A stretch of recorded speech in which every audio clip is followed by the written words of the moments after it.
I know this has been an arduous year and a half for all of us, and particularly you. But I believe our city is now prepared for the hard choices and decisive actions necessary to return us to fiscal solvency. This will not be easy, but we can do it, step by step, if we focus on the practical decisions we have to make and minimize the political posturing.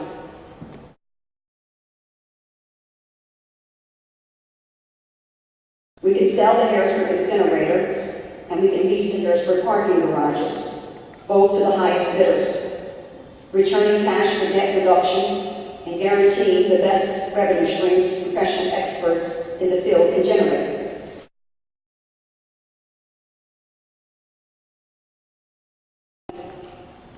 My plan calls for a property tax increase of 8%, which will have the impact on average of $50 on property owners in the city. And this tax will be offset by a negotiated reduction in city tipping fees beginning with $48 a year. We cannot reduce personnel costs further without undermining the city's ability to deliver vital services to our citizens. And many of you here tonight are witnessing the impact of the cutbacks that we've made during the year 2010. We get the phone calls every day.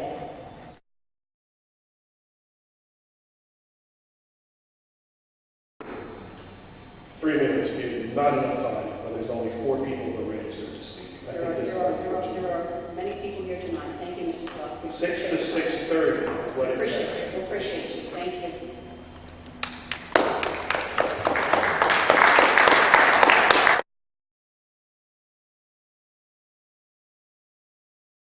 I think that once the governor sees us working very hard and everybody's making their concessions, that his conscience would not allow him to turn his back on the capital of Pennsylvania, which we are a gracious host to the state.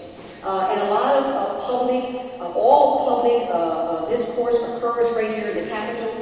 It is the mecca, I believe, of commerce. People come from everywhere to travel inside the city of Harrisburg, and this would be a governor that could basically stand side by side with his elected officials locally and take credit and share the credit and share the investment in the city.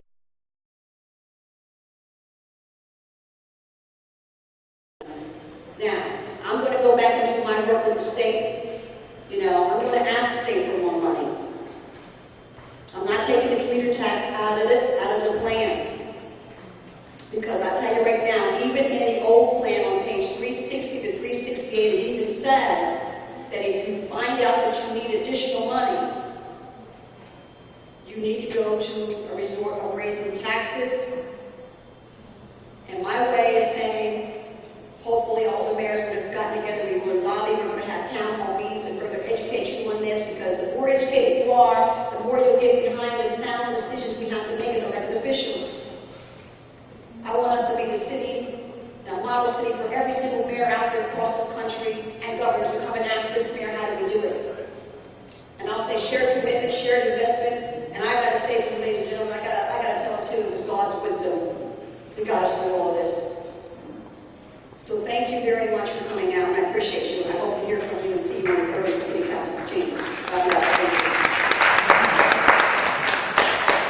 Go to the community. There's roughly 50,000 people that live in the city. There's 76 people here tonight. 11 people spoke.